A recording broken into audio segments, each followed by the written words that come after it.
Hello दोस्तों, आज हम लोग रीतिकाल की प्रवृत्तियों पर चर्चा करेंगे। रीतिकाल की समय सीमा 1643 ईस्वी से 1857 ईस्वी तक मानी जाती है। और यह जो कालखंड था, इसकी प्रवृत्तियों पर जब हम बात करें तो इसकी प्रवृत्तियों को हम 3 कालखंड में बांट सकते हैं। सबसे पहला है राजनीतिक परिस्थिति, दूसरा है सामाजिक परिस्थिति, तीसरा सांस्कृतिक परिस्थिति और चौथा है साहित्यिक परिस्थिति।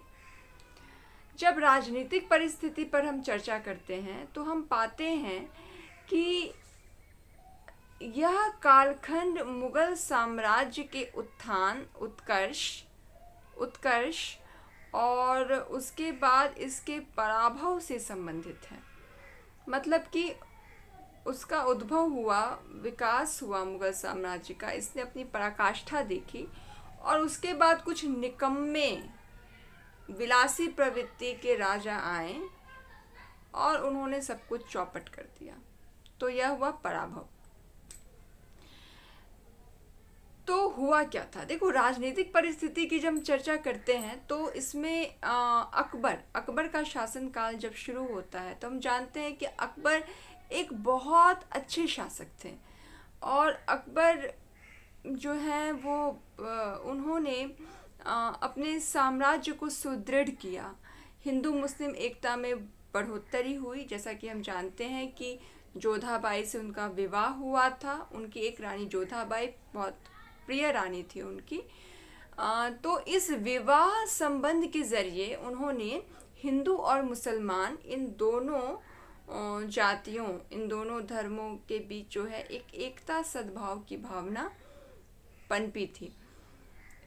अकबर का शासनकाल बहुत अच्छा था, राजनीतिक रूप से सुगठित था, लोग ईमानदार थे, जो अधिकारी वर्ग था वह भी ईमानदार था और वो सब शासन व्यवस्था को बढ़िया करने में प्रवृत्त था। तो अकबर के तक तो दिक्कत नहीं हुई, वो ठीक ठाक चला। लेकिन अकबर के बाद जो राजा आए जिसमें जहांगीर है, तो जहांगीर जो था वो रंगीला राजा था।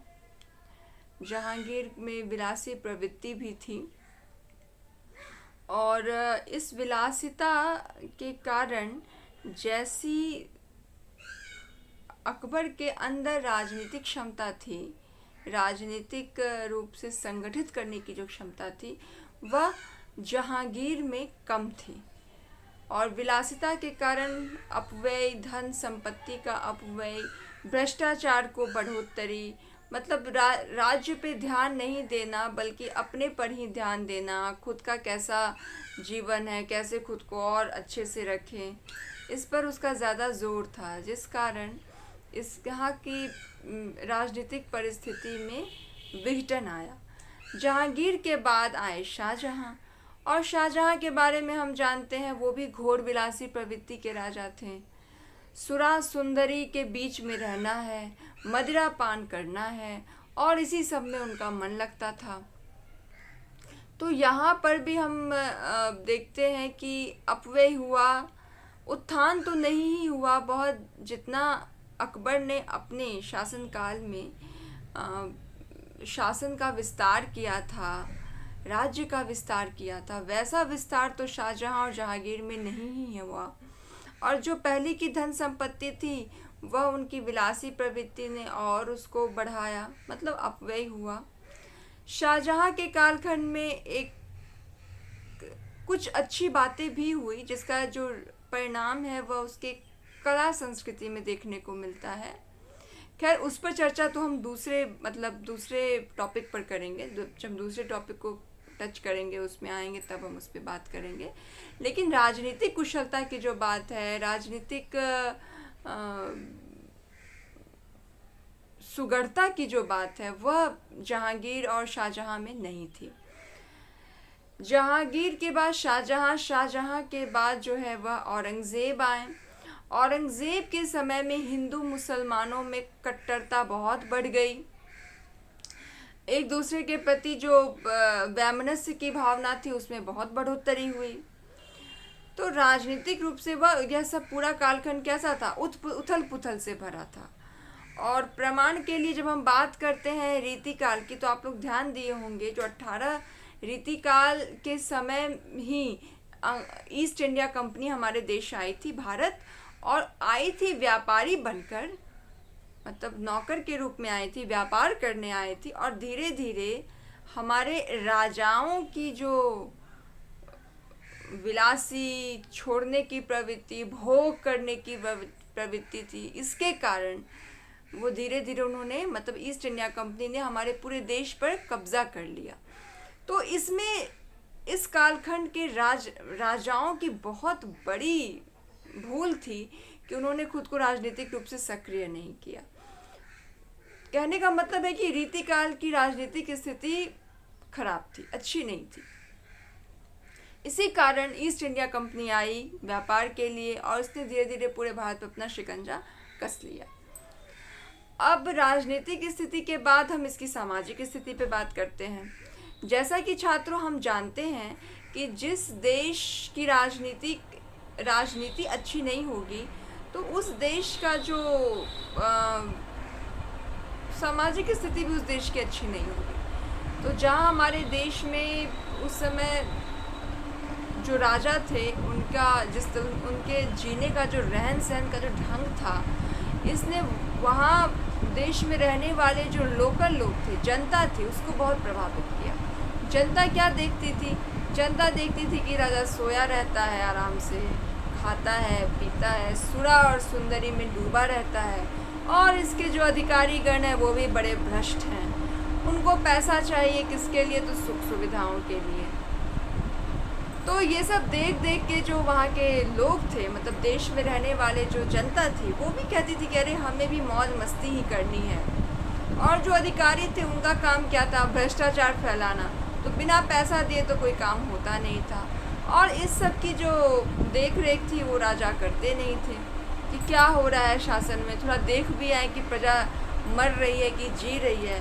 लेकिन हमारे रीतिकाल के राजाओं को तो अपने से ही फुर्सत नहीं है, तो क्यों देखने जाएंगे कि समाज में चल क्या रहा है। तो सामाजिक स्तर पर, शिक्षा के स्तर पर ज़ीरो, कुछ नहीं था। महिलाएं और स्त्रियां जो थी वो भोग की वस्तु बनी हुई थी, सुरा सुंदरी। भोग मतलब कि उनका जन्म ही हुआ है पति को सुख देने के लिए और बच्चे को पैदा करने के लिए। इस तरह की प्रवृत्ति, इस तरह की दृष्टि स्त्रियों के प्रति थी। एक राजा की 200 रानियां होती थी जो रनिवासों में पड़ी हुई रहती थी, और उसके बाद राजा लगातार विवाह ही करते रहते थे, और जिन रानियों से विवाह करते थे वो बाद में राज दरबार में काम करने वाले नौकरों के साथ उनके संपर्क होते थे। तो नैतिक स्तर पर भी बहुत विघटन का ये कालखंड था, रीतिकाल। विलासी सामाजिक स्थिति में बेरोजगारी थी, शिक्षा का स्तर खराब था, स्त्री भोग की वस्तु बनी हुई थी। छात्रों, तुम लोग चाहो तो कॉपी में लिख भी सकते हो कि जो पॉइंट्स मैं तुम्हें बता रही हूँ कि किस तरह से राजनीति जब खराब होती है तो समाज पर उसका कितना बुरा प्रभाव पड़ता है। तो ये तुम्हें रीतिकाल को देख के समझ में आ जाएगा। और जब ऐसा रहा तो भ्रष्टाचार का बोलबाला था, अमीर और अमीर हो रहा था, गरीब और गरीब हो रहा था। कोई सामाजिक चेतना नहीं, कोई क्रांति नहीं, कुछ नहीं। रीतिकाल की जो सामाजिक स्थिति थी वो ऐसे ही थी, डामाडोल। अब हम आते हैं इसकी सांस्कृतिक स्थिति पर। सांस्कृतिक की अपेक्षा कहा जाए तो कला, वास्तुकला इसकी कैसी थी? हाँ, सांस्कृतिक स्तर में जब हम बात करेंगे तो हम बात करेंगे इसके भवन निर्माण की, इसके ललित कलाओं की। तो भवन निर्माण जो था इस कालखंड का जो स्थापत्य था, स्थापत्य का आर्किटेक्चर, वो बहुत अच्छा था। एक व्यवहारिक बात मैं कह रही हूँ कि जो बहुत शौकीन लोग होते हैं वो भले ही खर्चीले हों, बहुत खर्च करते हों, लेकिन उस खर्च से वो सामान जो लाते हैं घरों में वो बहुत अच्छे किस्म के भी होते हैं। तो ऐसा जो है रीतिकाल की स्थिति को देख के हम कह सकते हैं। हुआ ये कि शाहजहाँ की जो थी वो विलासी प्रवृत्ति थी, लेकिन उसका जो आगरे का ताजमहल है वो बहुत उम्दा है, उसकी बात ही निराली है। उसका जो उसमें जो मीनाकरी की हुई है, जिन पत्थरों का इस्तेमाल किया गया है वो बेहद उम्दा किस्म के हैं। फिर दूसरी चीज़ कि मयूर का सिंहासन बना था इसी कालखंड में, वो एक अलग स्थापत्य का एक बेजोड़ नमूना है। तो हम कह सकते हैं कि स्थापत्य कला की दृष्टि से, सांस्कृतिक दृष्टि से यह कालखंड समृद्ध रहा है। अलग अलग तरह की जो है इमारतें बनी हैं, बिल्डिंग्स बनी हैं जो बहुत अच्छी हैं। और फिर जब अब 3 परिस्थितियों पे हमने चर्चा की। तीसरी है साहित्यिक स्थिति। रीतिकाल की साहित्यिक स्थिति पर इसकी सामाजिक राजनीतिक स्थिति का प्रभाव पड़ा। कैसे पड़ा इसको समझिए। देखिए, राजा थे वो भोगी प्रवृत्ति के थे, उनको मदिरा और सुंदरी ये 2 उनके जीवन के प्रमुख लक्ष्य थे। तो मदिरा पान करना और सुंदरियों का रूप मतलब उनका जो है सुंदरियों के रूप रस में डूबे रहना, ये उनकी प्रवृत्ति थी। तो वो ये विलासी राजा चाहते थे कि उनके दरबार में जो कवि रहते हैं, जो लेखक रहते हैं, उनकी रचनाएं भी ऐसी ही हो। कैसी हो? तो बिल्कुल श्रृंगार परक हो, इसमें बिल्कुल प्रेम परक वर्णन हो और नायक नायिकाएं हों, उनके प्रेम का चित्रण हो, ऐसी रचनाएं वो चाहते थे। मजबूरन कह सकते हैं राज दरबारियों को ऐसी रचनाएं करनी पड़ती थी, जिसके विषय क्या होते थे? श्रृंगार परक होते थे। लेकिन इसके साथ ही कुछ कवि, कुछ साहित्यकार ऐसे भी थे जिन्होंने श्रृंगार परक रचनाएं तो की, लेकिन इसके साथ ही साथ उनका उद्देश्य क्या था? उनका उद्देश्य था जनता को अलग अलग काव्य शास्त्र नियमों से परिचित कराना। उन्होंने श्रृंगार परक रचनाएं करने के साथ साथ अलग अलग तरह के अलंकार, नायक नायिका के भेद, रस इत्यादि का भी एक कह सकते हैं कि सांकेतिक रूप में चित्रण किया था। नीति परक दोहे भी इन कवियों ने किए हैं श्रृंगार परक दोहों के साथ साथ। जैसे कि बिहारी की रचनाओं को आप देखें, बिहारी के दोहों को देखें तो ठीक है, उनके दोहों में नायिकाओं का वर्णन है, लेकिन इसके साथ ही साथ उनके दोहों में क्या है? उनके दोहों में नीति परक दोहे भी हैं। नीति परक दोहे हैं, व्यावहारिक ज्ञान के दोहे हैं, तो ये सब दोहे हैं उनमें। रीतिकाल के साहित्य की चर्चा की जाए तो इस कालखंड के कुछ ऐसे भी कवि हुए जो राज दरबारों में नहीं रहते थे।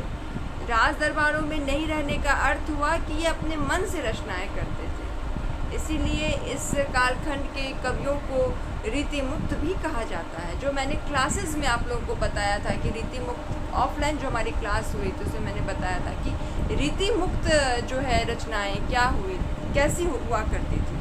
तो इन कवियों में इसमें घनानंद आते हैं, बोधा आते हैं, आलम आते हैं। इन्होंने किसी भी तरह के नियम को नहीं माना है कि हाँ हम ऐसी भाषा इस्तेमाल करेंगे, इसी छंद में करेंगे। इनके जो मनोभाव कहे थे उन्होंने इसी पर अपनी रचनाएं की थी। तो कह सकते हैं कि साहित्यिक तीसरी चीज़ ये भी थी कि इस कालखंड में लक्षण ग्रंथ बहुत लिखे गए। लक्षण ग्रंथों का अर्थ है कि इसमें अलंकारों की व्याख्या की गई, उसके उदाहरण प्रस्तुत किए गए। अलग अलग काव्यांग हुए, काव्यांग में बहुत सारी बातें आती हैं, रस आता है, अलंकार आता है, शब्द भेद आता है, लक्षणा आता है, काव्य लक्षण किस किस तरह के थे, उन सब पर इन्होंने बहुत व्यापक रूप से ग्रंथ भी लिखे थे।